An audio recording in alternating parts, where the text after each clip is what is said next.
Welcome back, NGDL fans, and we have our Week 9 match here against the Vancouver Kynucks. You might remember is the team I lost to 6-0 to Mega Lucario in Week 2. However, there's been some changes since then. Their former owner got pretty much forcibly ejected from the league, and the replacement owner took over last week, Dankmanitan. Now, interestingly enough, with his first transaction, he actually got rid of Mega Lucario to much ire in the league.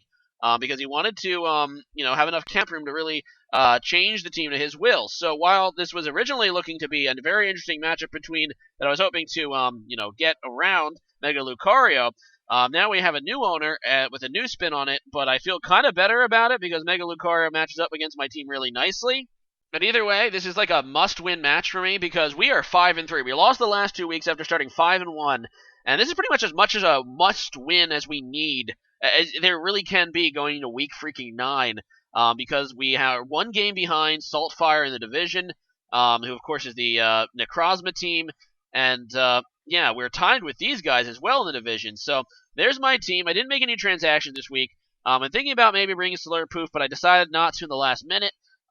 Instead, looking at his team, he actually has, and here's what his roster looks like now. It's a bit different than in Week 2. And, so he has Terrakion now, which the former owner actually made. And two transactions that the new owner, Dankmanitan, made is he got rid of Mega Lucario for Magnezone, and he also got Excavalier on the bottom right there. So, so something about Dankmanitan is he, after, receiving a lot of criticism for getting rid of Mega Lucario, he actually is 2-0. So he inherited this team, I believe, when it was 3-3, and he's actually won 2 straight games, so definitely a really good battler. But looking at this team, I feel a little more confident, and I'm actually going to bring Uxie this time, and I decided to bring a dual-screen Uxie in order to hopefully make setting up the rest of my Pokemon easier, specifically Mega Blaze. I'm going to bring Sawsbuck, as well as Thundurus. So, yeah, here's the battle without further ado. So there's the teams. Of his Pokemon, only one Pokemon actually surprised me. He's bringing the Excavalier, which I thought he wouldn't bring due to my I have a few fire types on my team. I didn't think he'd bring it, but of that, pretty much everything else I expected. The Melodic is going to be his biggest defensive threat, being that it can be very bulky physically, and it also, obviously, and especially. And the other threat is, and the biggest threat I'm afraid of maybe sweeping me is Terrakion, which is always scary. But I'm going to go ahead and lose my dual-screen Uxie, which I decided to try out for the first time here. And he's going to go into his Excavalier, which is like the one thing I didn't want him to lead with. I'm just going to go for the Reflect first turn.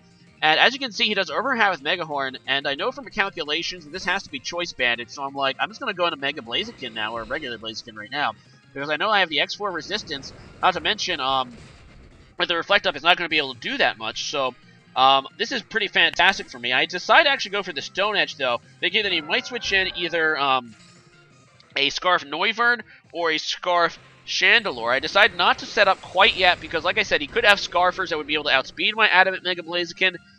So I decided just to go for the Stone Edge this turn as he switches in Melodic. And actually, looking at that damage, that does not appear to be max defense Melodic either.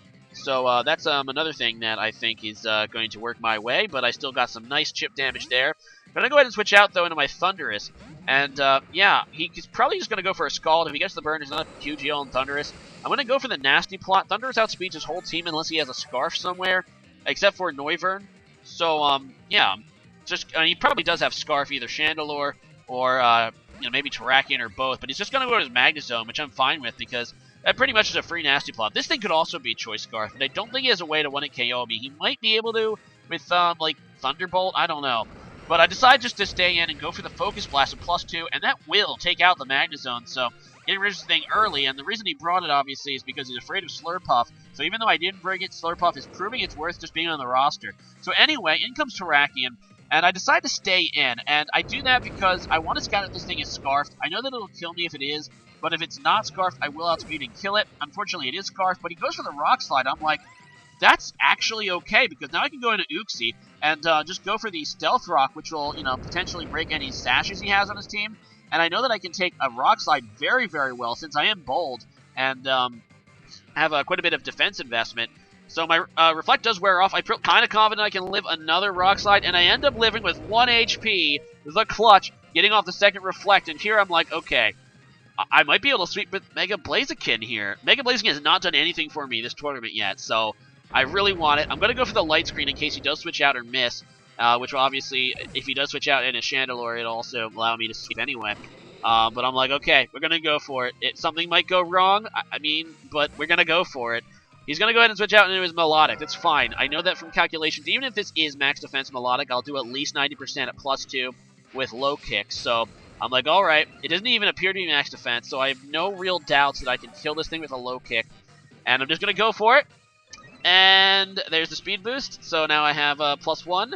I'm just going to go for the low kick. That's going to be able to take out Melodic. And I'm like, oh man, yes. He's going to go into his Noivern now. And at +2, I know that this thing can outspeed me even with the Scarf.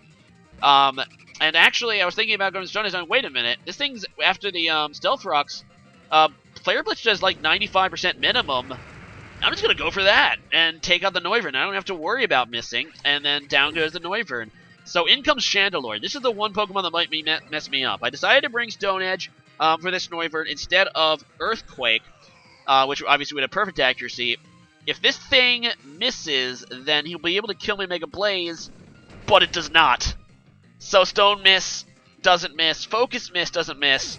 I did get kind of lucky with those 2 hits, I must admit, but I am now off to the races with Mega Blaziken, who, mind you, prior to this match had only 6 kills in 8 games, and here he's just going to wrap it up, man, and say Alcarer, and I can't believe I used that word again, but it really is a thing to behold when Mega Blaziken gets off. And it's kind of nice symmetry, though. This team sweeps me with Mega Lucario, I come back and sweep it with Mega Blaziken.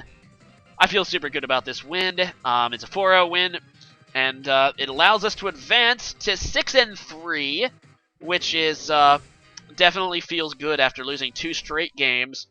Sorry to Dankmanitan. Yeah, you just have to keep winning, and good luck the rest of the way. But yeah, we're 6-3. Saltfire's not played his game yet. The division leader, the Novato Noiverns. And like I said, he is 6-2, and he has Necrozma. He can use both of the new forms, not Ultra Necrozma, and he will be my next opponent. So whether we wins or loses this week, the Blue Division leader will be determined next week. So we have a chance to actually take control of the division thanks to this win here. So yeah, we're going to have to try to make most of our opportunity, and it should be a really good match. His team is super, super legitimate. You know what? It is scary with the Necrozma. He's probably going to bring, even though the Psychic one, the Psychic Steel one is the more popular one, I think he's probably going to bring like the Ghost one because of Mega Blaze.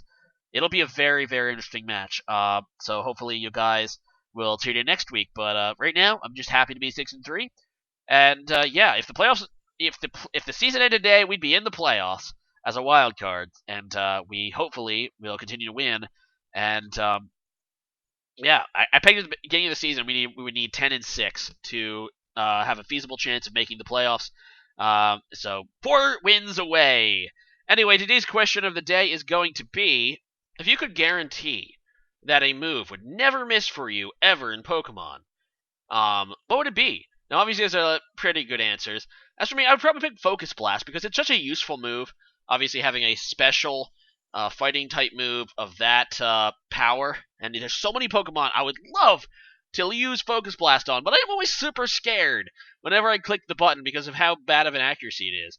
A follow-up answer would be Hypnosis for the same reason, because it can be a game changer. A lot of Pokemon get it, but it's super, super inaccurate. So yeah, leave a comment about that, and see you guys again next time. Later. Bye.